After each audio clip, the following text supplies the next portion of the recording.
Hey everybody, I apologize for the fact that I haven't really been doing the announcement videos lately.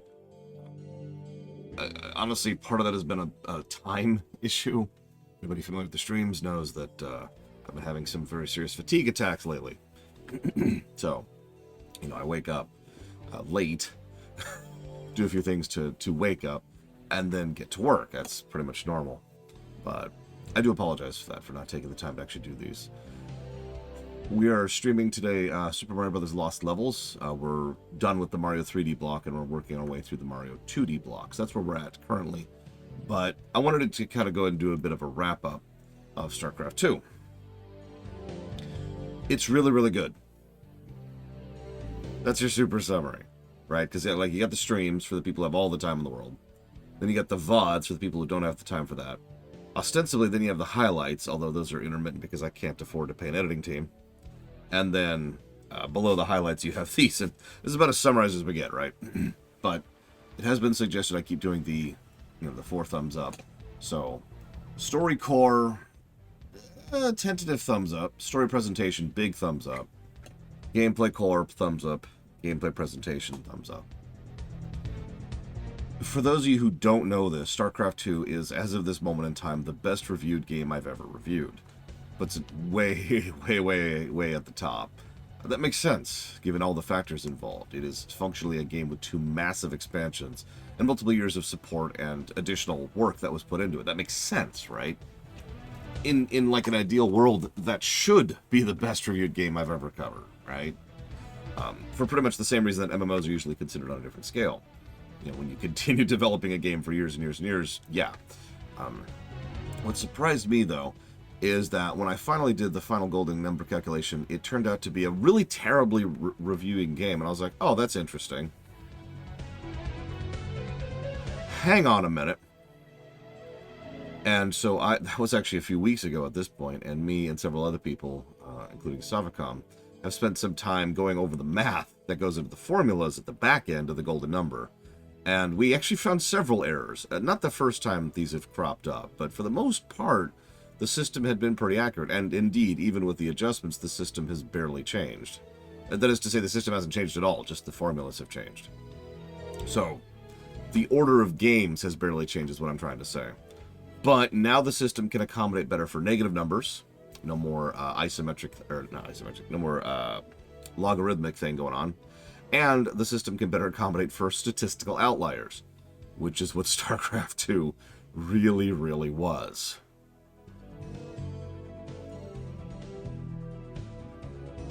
The system that we built for the reviews was designed around the concept of like a hypothetical scenario in which a game could do everything right. The example I like to use is Mega Man, right? You've got a stage, you've got enemies in the stage, you've got layout, you've got terrain and jumping, you've got the boss at the end, you've got the power-ups you get, you've got where the itemization is, where the pickups and all that stuff are throughout the stage. All of those things can pop.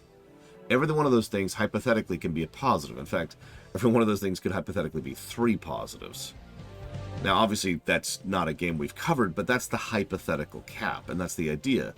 StarCraft 2 is probably as close as we've ever gotten to that, because the sheer quality of every individual mission from so many different angles is honestly a little bit bonkers. And that's across, 3 full campaigns. So, yeah, no, it makes perfect sense that StarCraft 2 would score this well. Now, how many of you in chat are sick of your head thinking, oh, Laura, you're dumb and you're stupid?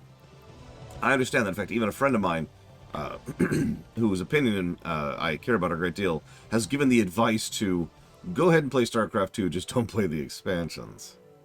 Now, naturally, he was giving that advice from a story perspective, and I'm sure that if you're hearing this right now, you're probably thinking of that concept, right?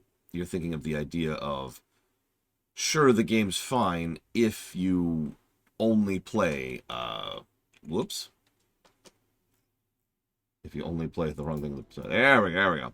If you only ever play Wings of Liberty, because, I mean, just that plot is so stupid, right?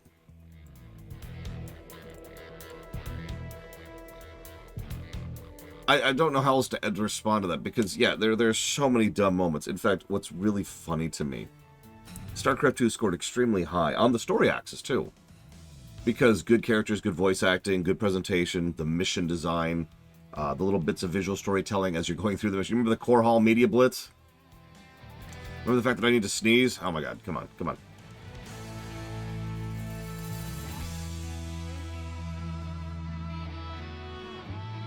All of that stuff is great storytelling. The plot's pretty weak, and I was actually accused of coming down on StarCraft 2 too hard during the run, because it has some of the dumbest goddamn scenes, right?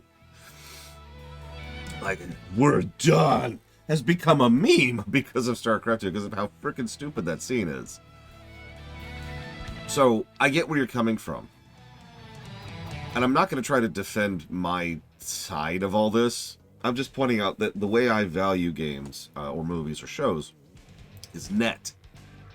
Net. What's the net score there at the end of the day?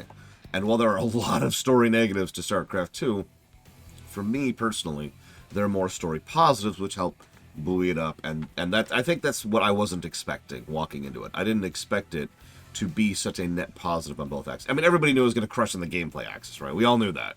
We all knew that walking in. And you're probably thinking, Lord, you're not even talking about it. No, because I can't summarize it, really.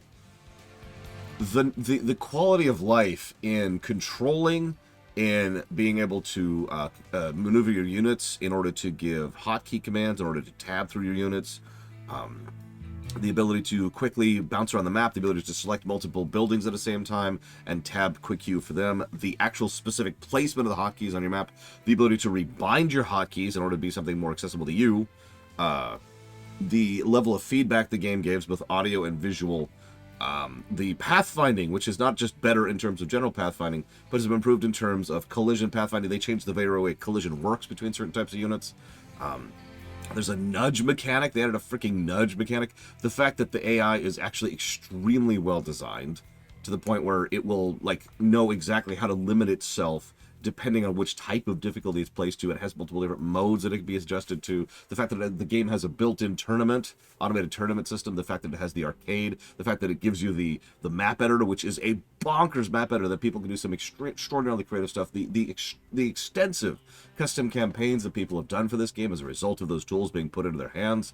Co-op mode, which by itself got 80 pluses to gameplay. 80! I think it was like 86 or something like that. But the point is, because, and I said this before we started, I said co-op mode could be considered its own separate game, and I was freaking right. Because it is so extensive, and the map design, and the mutators, and the custom mutators, and the difficulty levels, which again go into the proper difficulty scaling, the fact that the maps are so custom crafted around the concept of co-oping, the co-op commanders themselves being such wonderful asymmetric gameplay that each of them plays, well, after a certain point. Because we got like the basics, then we got the slight variances, but then we got these guys, and these guys are all like very, very, very different from each other, and that's so awesome, and they're so well designed with such unique gimmicks or mechanics or whatever. Before you ask, my personal favorite is Tychus, and Stukov, and Zeratul, and Dahaka. Those are my favorites. Those are the ones I've been leveling for a long time. And that's the other thing. You actually have builds. You can actually customize how you actually play them with once you build and once you level them and once you get the prestige points. And you can re-roll them in order to give yourself a massive detriment, but also massive benefit to change how you play the side entirely. All that's just in co-op. The only negative I could come up with for co-op, it's not a negative, but the only bad thing I can think of for co-op is the fact that there's no probability to have an AI bot with you instead of another player, which means you can either pug, which I never recommend, or you have to wait for one of your friends to be on to play it with, which kind of sucks. And it's going to suck even more 20 years from now when, you know, that doesn't exist. And all of this is before we even touch the campaigns. All of this is just the vehicle of the game. This is the best playing RTS I have ever played in my life. Not. Let's ignore the level design for a moment, which is amazing. Let's ignore the campaign or the progression or the storytelling or the visuals or the characters, any of that. Ignore all of that. Just the actual game itself, the framework, the mechanisms, the interface, the HUD, and the controls is the best playing RTS I have ever played in my life. And I've played a lot of them. I've been playing them since Warcraft 1 and frickin' Dune. That's kind of a lie. I played Command & Conquer before I played Dune. Then I went back to Dune, and I said, holy crap, this is so much worse. But the point is, I have played Dune.